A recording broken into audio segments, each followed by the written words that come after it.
Pessoal, vamos continuar hoje aqui a parte de transformada de Fourier. Na aula passada, a gente definiu o que é uma transformada de Fourier, a forma contínua dela, e a gente definiu também a forma da transformada inversa de Fourier.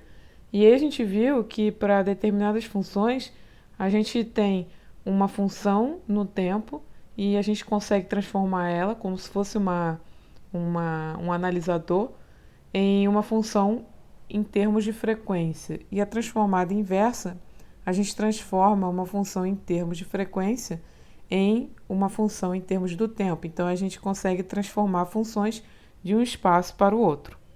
Então, a aula de hoje a gente vai começar falando sobre algumas funções que são relevantes no contexto de transformada. Não exatamente na transformada de Fourier, mas também para outros tipos de transformadas. Né? Essas funções elas são importantes em engenharia, né? Em análise de sinais e sistemas, que vocês vão ver aí no próximo ano. Então, alguns exemplos dessas funções são a função sinal, a função delta de Dirac, que não é bem uma função, e a função sinc. A gente vai ver em detalhes algumas delas, né? Essas funções são muito utilizadas e também algumas delas são relacionadas à teoria de distribuições. Então, a primeira função que a gente vai ver é a função degrau unitário. Ela também é conhecida como Heaviside. Isso porque foi o nome do cara que meio que inventou ela, né? Ela é muito utilizada em engenharia elétrica e muitas vezes também é utilizada como distribuição. Bom, ela é denotada por U de T. Algumas vezes, em algumas literaturas, vocês encontram também H de T, por causa do nome Heaviside, tá? Então, ela é definida da seguinte forma. Ela assume valor nulo quando T é negativo e ela assume valor 1 quando T é positivo. Então, aqui à esquerda, a gente tem o gráfico da função degrau unitário, tá? Então, como foi visto, né, ela assume valor 1 aqui para T positivo e 0 para T negativo. Pode acontecer dela aparecer transladada, ou seja, é como se a gente movimentasse ela para a direita ou para a esquerda, dependendo do valor que a gente está transladando, tá? Então, nesse caso, que a gente considera ela transladada, a gente considera um valor C, que é um valor real. Então, quando a gente translada ela, ela vai para a direita ou vai para a esquerda, tá bom? Bom, e aí, quando ela está transladada, a gente não chama mais ela de U de T, a gente chama de U C de T. Então, a gente tem aqui um subscrito C que vai estar associado aí com essa translação. Uma outra forma também que a gente pode escrever essa função é aqui como U de T menos C, tá bom? Então, pode aparecer das duas formas. O importante é a gente lembrar que quando ela aparece com subscrito, esse subscrito é exatamente essa constante que está transladando ela, tá? E aí, na função degrau unitário comum, né, sem estar transladada, a gente tinha que assumir o valor de 0 para T negativo. Nesse caso aqui, ele vai assumir valor de 0 para T menor do que esse valor C que foi transladado. Já no outro caso, ele vai assumir valor 1 quando T for maior do que esse valor C da translação. E aí, quando ele está transladado, a gente tem esse outro gráfico aqui, tá? Então, nesse outro gráfico, a gente pode ver, ó, que a função ela está centrada aqui no ponto C, que é o ponto da translação, tá bom? Então, a partir de C para mais infinito, ela vai assumir valor 1, e de C para menos infinito vai assumir o valor 0. Então, é exatamente o mesmo gráfico, a diferença foi que a gente mudou a posição dele ali no eixo. Uma outra função que é muito importante, principalmente em problemas de física e engenharia, é a função impulso. Essa função é quando a gente tem um sistema e ocorre uma força de alta intensidade num intervalo de tempo muito pequeno. Então, a gente pode pensar numa força desse tipo se a gente, por exemplo, dá um soco na parede. Então, a parede ela recebeu uma força muito intensa de forma rápida. É como se a gente tivesse um equilíbrio e daí acontecesse aquele impulso. Quando a gente joga uma pedra na água, isso também acontece, mas depois tem aquela ressonância das ondas, né, que acontecem em volta da onde você jogou a pedra, né?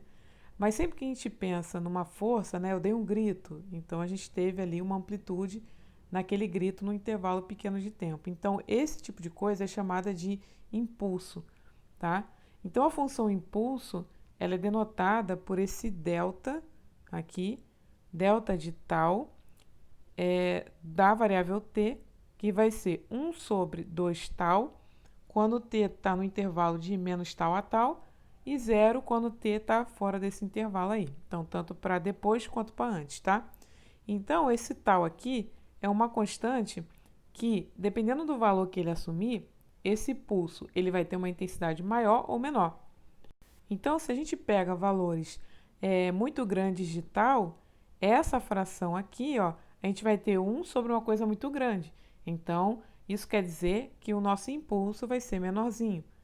Se a gente pega o tal pequenininho, esse 1 sobre tal vai ser uma coisa grande. Então, o nosso impulso vai ser maior. Bom, então se a gente considerar o limite de tal tendendo a zero. Bom, se o limite de tal tender a zero, a gente vai ter lá que o 1 sobre 2 tal, né, vai se tornar uma coisa muito grande, né? Então, a gente vai ter 1 sobre 2 tal. O tal está tendendo a zero. Então, isso aqui, se a gente for pensar num limite, a gente vai ter esse cara aqui, ele indo para infinito, tá? Então, quando a gente considera a função delta de tal, quando tal tende a zero, nesse limite, né, a gente obtém um outro tipo de função impulso, que é quando tende ao infinito. Essa função impulso que a gente obtém não é bem uma função. Na verdade, é um funcional que está por trás de uma teoria matemática. Ou também a gente chama de distribuição, tá? É chamada de delta de Dirac. Então, aqui no nosso curso, a gente pode até se referir como função, mas do ponto de vista formal, ela não é uma função, tá? Então, chamada delta de Dirac, e aí a notação dela vai ser o delta de t. Então, a gente não tem mais aquele tal aqui embaixo, tá? Vai ser só o delta de t. Por que a gente não tem? Porque o tal foi para zero. Então, a delta de t, a gente não tem uma forma para escrever ela, né? Que nem a gente tinha para delta de tal. Porque é uma coisa que vai para infinito, é uma abstração, tá? Então, a gente define a função delta de Dirac como sendo o limite de tal tendendo a zero da função impulso delta de tal. Então, nesse limite, a gente obtém o delta de Dirac. Bom, então aqui ó, eu tenho dois gráficos. O da esquerda é a função delta de tal e o da direita é a delta de Dirac. Então a gente pode ver ó, na delta de tal o que está acontecendo aqui, né? A gente tem um valor que está ocorrendo aqui, então esse valor constante que vale 1 sobre 2 tal. E aqui ó, é o valor nulo, né, que é para fora desse intervalozinho que vai de menos tal a tal. Bom, então o que a gente pode ver aqui? Se eu pegasse um valor de tal maior, esse valor aqui constante, ele ia mais para cima ainda. Se eu pego um valor de tal menor, por exemplo, ó, eu teria uma coisa mais ou menos aqui, ó. Então, eu teria uma função constante aqui, tá? E fora desse intervalo, eu teria tudo zero. Se eu tivesse um tal menor ainda que isso, menor não, né? Maior. Maior ainda que isso, eu teria um pulso aqui, ó, um pouco mais gordinho, mas com amplitude mais baixa, tá? Então, por outro lado, se meu tal ele é menor, eu vou tendo um pulso com amplitude maior, só que ele é mais magrinho aqui, mais curtinho, tá bom? Então, essa é a característica de uma função impulso. E aí, quando a gente tem lá, né, o limite dessa função, quando o tal está tendendo a zero, a gente tem a função delta de Dirac. E aí, o que está acontecendo? Ela vai para o infinito, tá? Então, essa setinha aqui, apontada para cima, quer dizer aqui que ela está indo, está tendendo a infinito, está indo lá para o infinito, tá bom? E aí ela só vai existir, é como se ela só existisse na origem e fosse uma reta infinita, né, para todo y ali. Então é mais ou menos isso que é a função delta de Dirac, é assim que a gente representa ela geometricamente. Assim como a função degrau unitário, a gente também pode transladar, tá bom?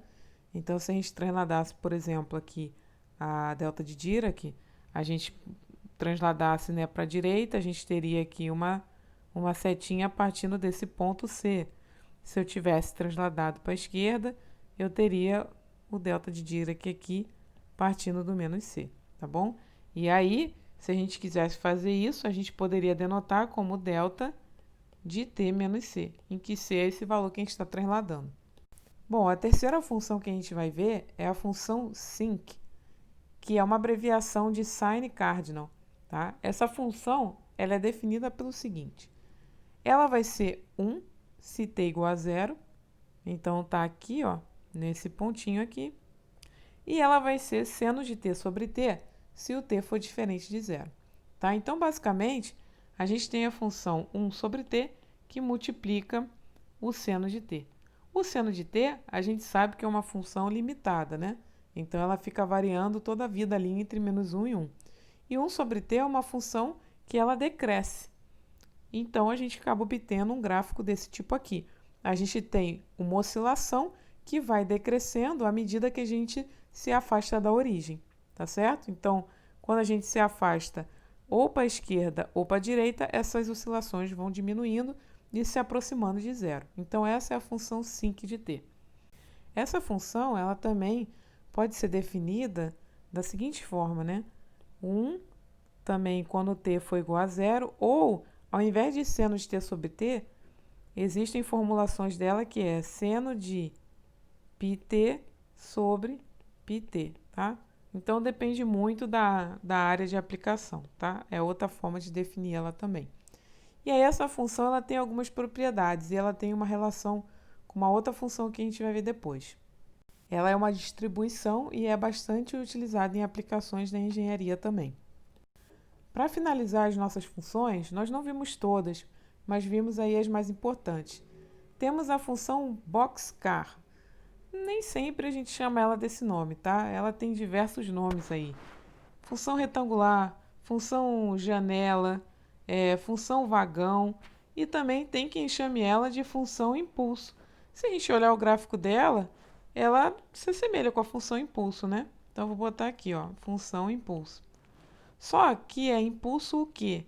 Impulso unitário, porque eu não tenho nenhum tal variando, tá bom? Então, ela sempre vai assumir esse valor constante 1. É como se fosse uma caixinha. Aí o pessoal chama de boxcar, né? Porque é como se fosse um vagãozinho, né? Que é meio retangular. Na verdade, é um quadradinho, né? Mas em engenharia tem várias formas de definir essa função. Essa aqui é uma delas. Existem casos em que eles definem a função exatamente assim, mas ao invés do intervalo ali estar variando de menos 1 a 1, está variando de menos meio a meio. Tem os outros também em que esse valor do intervalo ele pode ser variável. Então, são várias formulações, essa aqui é uma delas, tá? E aí ela vai assumir valor 1, que é esse valor aqui constante, quando o módulo de t for menor do que 1. Então, o que isso quer dizer? Isso quer dizer que o t ele vai variar entre menos 1 e 1, tá? Que é justamente esse intervalo aqui que a gente definiu no gráfico, tá? E aí vai assumir o valor zero quando o módulo de t for maior que 1. Isso quer dizer o quê? O módulo de t maior que 1 quer dizer que o t vai ser maior que 1 e o t vai ser também menor que menos 1. Ou seja, a gente vai estar pegando aqui no valor nulo todo esse valor fora do intervalo que foi definido para t, tá bom? Então, esse aqui é o gráfico da função boxcar, que a gente viu que parece um impulso unitário. E aí existem outras funções e distribuições importantes também. Algumas outras são a função gaussiana, que é uma distribuição conhecida, a função sinal, que é bastante utilizada em análise de sinais, a onda triangular e assim por diante. Então, tem diversas funções que são utilizadas dependendo do contexto do problema e da necessidade de aplicação, tá bom? Então, a gente vai ver agora as transformadas dessas funções apresentadas. Então, sempre que a gente deparar com uma função dessas, a gente já vai saber qual a transformada que está associada a cada uma delas. Bom, então nessa tabelinha aqui, ó, eu tenho a f de t, que é a função que eu quero calcular a transformada, e eu tenho o meu f de ômega, que é justamente a transformada, né? Bom, então, se eu tenho uma função de grau unitário, que é a u de t, ó, a transformada dessa função, ela vai ser π delta de ômega mais 1 sobre i ômega, tá bom? Então, sempre que a gente tiver lá o u de t, a gente sabe que a transformada é essa. E aí vocês podem perguntar, ué, mas e se eu tiver ela transladada? Vai ser essa mesma? Não, porque essa aqui é para u de t. Se ela tiver transladada, daí existem propriedades lá na tabela, que vocês têm acesso pelo Moodle, e aí vocês podem utilizar aquela tabela para descobrir quem é a transformada de u transladado. Bom, a segunda aqui, ó, que a gente viu foi a delta de Dirac. A delta de Dirac, a transformada de Fourier dela é a mais simples de todas, né? É igual a 1, tá? E isso vem de uma propriedade da, da delta de Dirac, que diz o seguinte, né? Que se a gente calcula a integral de menos infinito a infinito da delta, ela pode estar transladada. Então, vou botar aqui, ó, delta de t menos c vezes uma função f de t ali qualquer que a gente quer calcular, isso aqui vai ser a função f no ponto c, tá bom? Então, isso é uma propriedade que a gente tem para a função delta de Dirac. E aí, olha só, se a gente aqui na tabela está calculando o delta sem estar transladado, quem é esse ponto C aqui, né? Esse ponto C aqui vai ser zero, tá? Então, se ele vai ser zero, a gente teria, pela propriedade, né, o f de zero. Bom, nesse caso aqui, o f seria o núcleo da transformada, né? Que é essa exponencial aqui. Se a gente coloca t igual a zero, a gente tem exponencial de zero, que é 1. E aí a gente tem que a transformada de Fourier é igual a 1. Bom, uma outra coisa também interessante é o sinc de t. Então, quando a gente tem 1 sobre π sinc de t, a integral, né, de Fourier, aí, a transformada de Fourier dessa função vai ser a função lá, impulso unitário ou boxcar, tá bom? Então, a gente tem uma relação entre elas. Porque também, se eu quiser calcular a transformada de Fourier da função boxcar, eu vou obter duas vezes a função sinc de ômega, tá bom? Então, essa relação entre essas duas funções tem a ver com a dualidade aí, da transformada de Fourier, tá bom? Então, eu deixo até um exercício para vocês aqui, ó, um exercício extra, para vocês calcularem a transformada da função boxcar, tá bom? Então, calcular a função beta de t aí, tá bom? Calculem isso aí pela definição, tá bom? Para ver se vocês conseguem chegar nesse resultado aqui. Bom, e aí a gente entra no contexto de convolução, né? A convolução ela não está associada com as funções que a gente viu, né? Mas é mais um tópico importante. A convolução é uma operação matemática que é muito importante quando a gente trata de diversas áreas aí. Análise de sinais, sistemas, deep learning, né? Que está associado aí com a parte de aprendizado de máquina, que envolve também redes neurais. Então, assim, convolução está em diversas coisas. A análise de Fourier não é diferente. A gente tem bastante coisa de convolução. Então, quando a gente começa a aplicar a análise de Fourier do ponto de vista numérico, de você pegar, implementar e fazer análises, a convolução é muito utilizada nesse contexto, tá? Então, o que é a convolução, formalmente falando aí? É uma operação matemática que a gente tem duas funções, f e g. A gente calcula a convolução entre elas, que é uma operação denotada por esse símbolo aqui, tá bom?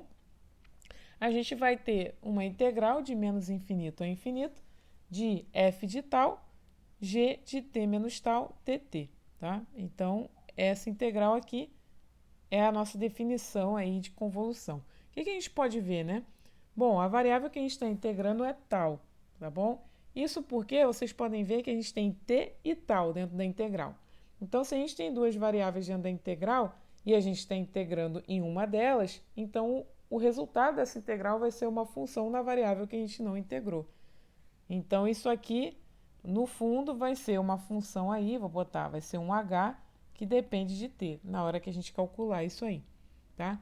Então, a gente pode ver que a f, ó, ela continua sendo a f. Agora, a g, ela tem uma coisa acontecendo ali dentro dela. Ela tem uma translação, então ela está se movimentando em termos aí de tal, tá bom? E ela também foi invertida. Então, assim, então eu vou mostrar para vocês aqui um GIF. Se a gente procurar Convolution GIF aqui no Google, a gente tem diversas coisas legais para ver. Para ilustrar aqui o que é uma convolução, né? Então a gente tem aqui, ó, esse cara, a gente tem duas funções, f e g, que elas são funções box-cara aí, que a gente já tinha conhecido.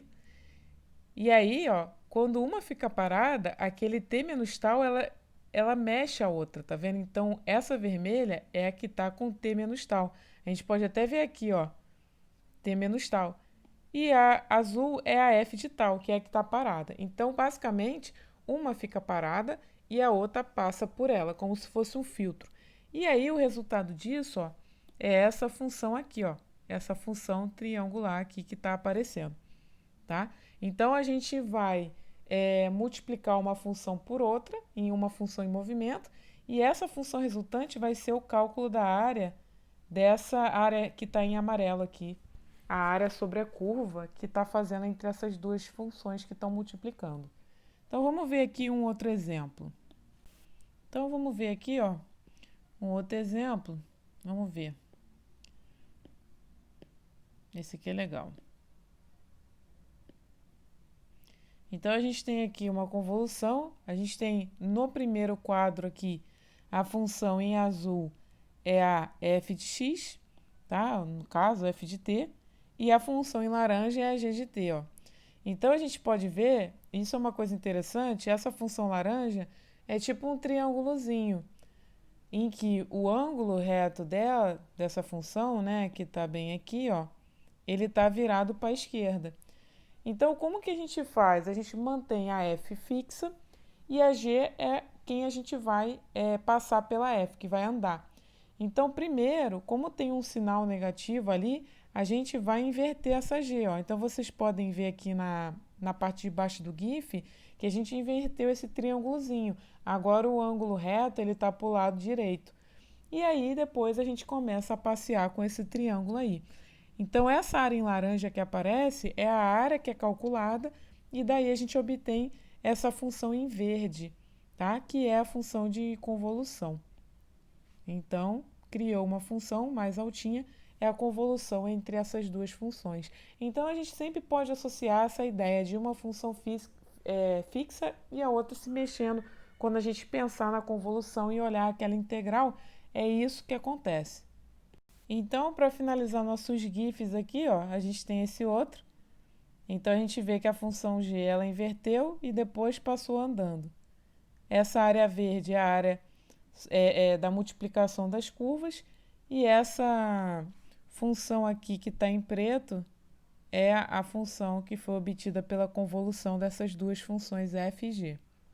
Bom, e aí a convolução no contexto de Fourier, né, de transformadas, como que a gente faz, né, para calcular a transformada da convolução? Então a gente vai ver aqui uma propriedade, que na verdade é um teorema da convolução, que a gente define quando a gente tem um sinal, né, uma função que é a convolução de duas funções, né? Então aqui no caso a gente tem a y de t, que é a convolução de uma função f com uma função g, tá bom? Então, se a gente quer calcular a transformada de Fourier, o que a gente tem que fazer, né? A gente tem que substituir a y de t dentro da integral de Fourier. Então, a gente substituiria a y de t aqui no meio, ó, onde está esses colchetes aqui. Então, isso seria a transformada de Fourier da convolução. Então, a gente teria aí duas integrais, uma integral dupla, uma dentro da outra. Só que aí a gente não precisa fazer isso, porque calcular a convolução já é uma coisa bem complicada para fazer na mão, né? E aí a gente tem uma outra integral por fora, uma integral complexa. Bom, e aí a gente tem o teorema de Fourier, que diz o seguinte, que se a gente tem duas funções f e g, em que as transformadas delas são f de ômega e g de ômega, a gente tem o teorema da convolução que diz o seguinte, que se a função y ela é definida como sendo a convolução de f com g, então a transformada de y, que é o y de ômega, vai ser a multiplicação das transformadas de f e g, tá? Então, a gente não precisa calcular a convolução para depois calcular a transformada. A gente pode simplesmente calcular a transformada de cada função individualmente e aí a transformada da convolução entre elas vai ser o produto, né, das transformadas que é dada por isso aqui. Tá? Então facilita bastante o trabalho esse teorema na convolução. Então vamos fazer um exercício para aplicar aí o teorema da convolução, né? A gente tem a resposta de um sistema, que é o h de t, definido como exponencial de menos at vezes u de t, que é a função integral unitária. E a gente também tem o sinal de entrada, que é x de t igual a e elevado a menos pt u de t. A e b são valores reais positivos. E aí o problema pede para a gente encontrar quem é a função f de t, que é a convolução entre esses dois caras. Bom, a gente poderia calcular a convolução pela definição, e aí a gente obteria da mesma forma. Mas nesse caso, a gente quer utilizar o teorema da convolução para Fourier, né? E aí a gente vai considerar o quê? Que se a gente vai aplicar, né, a transformada de Fourier nessa convolução de x com h, então isso quer dizer que isso é equivalente a multiplicar a transformada de x, que a gente pode chamar x de ômega, vezes a transformada de h, que a gente pode chamar de h de ômega, tá bom? Então, primeiro, né, calculando essa transformada aí, a gente vai ter o seguinte, quem é a transformada de h, né? Então, a transformada, então para h de t, a gente tem que a transformada de h, segundo a tabelinha lá que a gente tem, vai ser 1 sobre a mais ômega i, certo? Para o x de t, a nossa transformada vai ser o x de ômega, que vai ser 1 sobre b mais ômega i. Bom, então se a gente quiser calcular a transformada de Fourier da convolução dessas duas funções, então a gente tem lá a transformada de x convolução com h.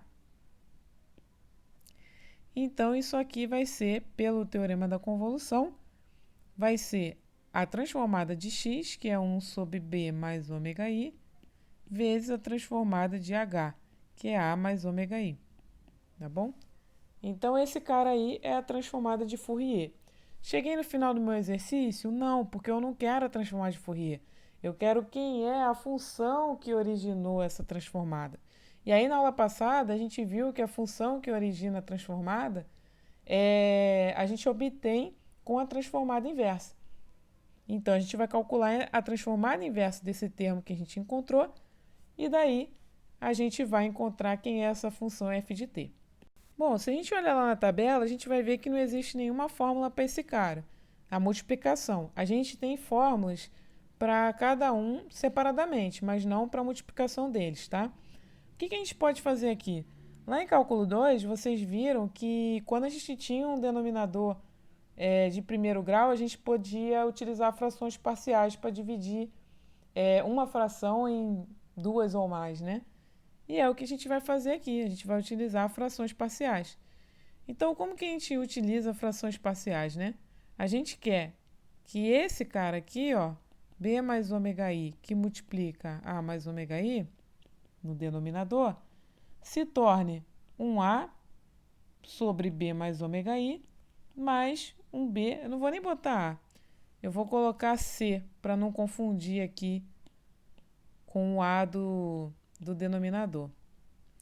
Bom, então a gente vai ter aqui um c sobre b mais ômega i, mais um d sobre a mais ômega i, tá bom?